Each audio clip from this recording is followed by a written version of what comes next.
economy. But the reality is, do any of you believe most of the Republican candidates will do what it takes to reverse this trend? There is someone among them who sees that there could be a recovery on the horizon. He's a man whose diagnosis for the economy involves a heavy dose of fiscal conservatism and a prescription of limited government that other Republican candidates are afraid to offer. He held a congressional hearing today, and I hope Fed Chair Ben Bernanke was listening. For those of us who believe in less government is better than more government, whether it's warfare or welfare, we see that the Federal Reserve has a strong influence in allowing our government to grow. And allowing our government to grow. Texas Republican Congressman Ron Paul is here. Welcome back to Freedom Watch, Congressman Paul. Do you think Ben Bernanke was listening to you? Or do you think he just wants the government, as he said, to keep spending money that he'll just keep printing for them? Well, I'm sure he wasn't listening. He was over on another committee testifying that we need more printing press money and lower interest rates. I don't know how much lower. They're negative rates right now. So, no, they're not offering a prescription. I mean, we have too much spending and too much debt, so they're trying to solve the problem with more spending and more debt. So there's not a chance in the world that we can get out of the recession this way, because it's going to take a long time to get rid of the debt and the malinvestment at the rate we're going. What will it take for members of Congress to understand that the policies of the president and the congressional leaders in both parties who've gone along with him and of Mr. Bernanke is not going to solve the problem of everyday Americans? It's only going to make it worse. You know it.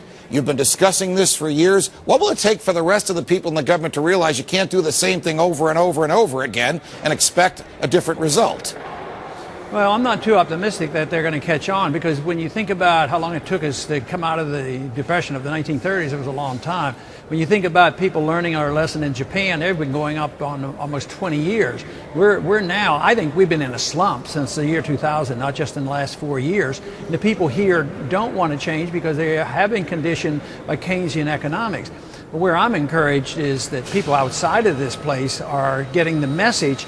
And the answers are well known. It's just that how do you translate this new message that we have of free markets and the Constitution and get the people that are managing the affairs now out of office?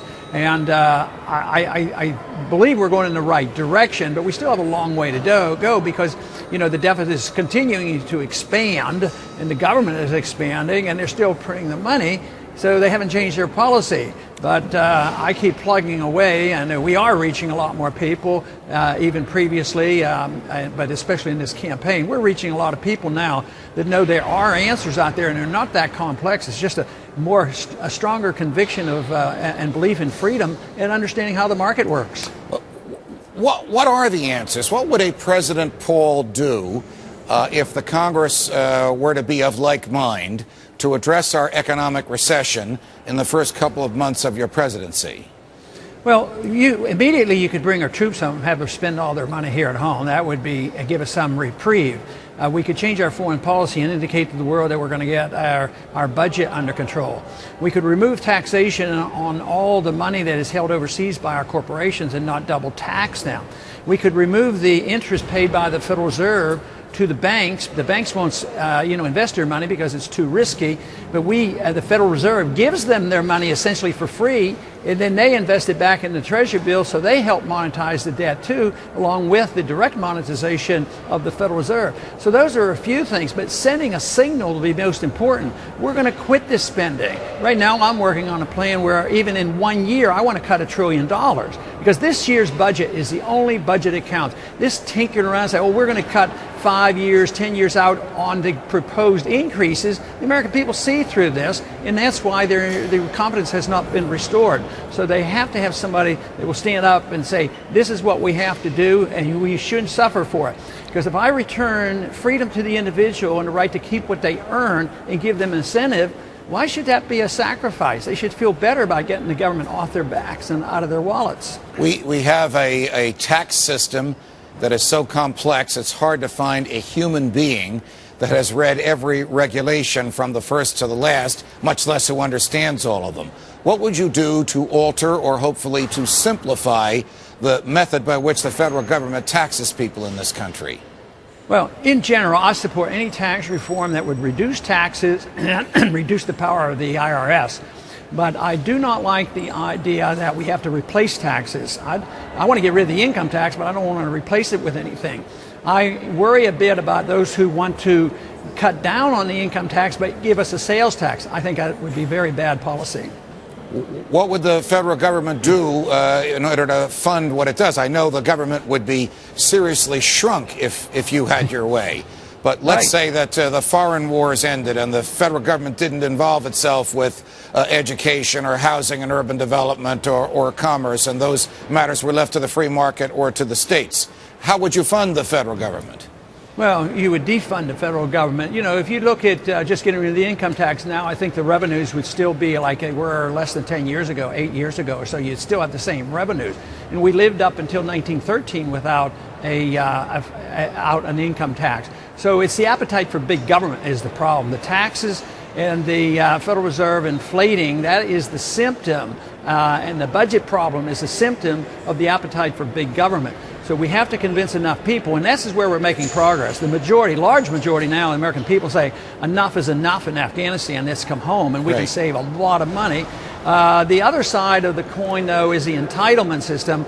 And I'm sure you understand this because people have come to believe that an entitlement is a right. That has to be reversed. You have a right to your life and your liberty and your property, but you don't have a right to somebody else's life, and that's what entitlements are about. We have to change that definition or we can't win. How dangerous is it, Congressman Paul, for a president to act as judge, jury, and executioner and order the killing of an American because in the president's view he's dangerous and has to go and is not in the United States? And might this dastardly event lead to killing Americans who are in the United States?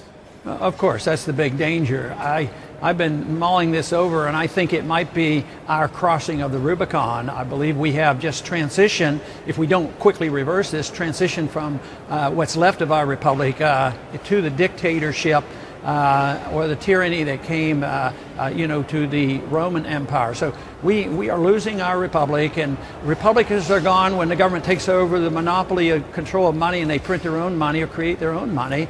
They do it when they expand themselves too far overseas, and then when they attack the civil liberties and people don't have justice in court. So whether it's the assassination of the American people or searching houses and taking goods and things from people without search warrants and treating us like criminals at the airport, I would say we're awfully close. But once again, I have to look on the positive side.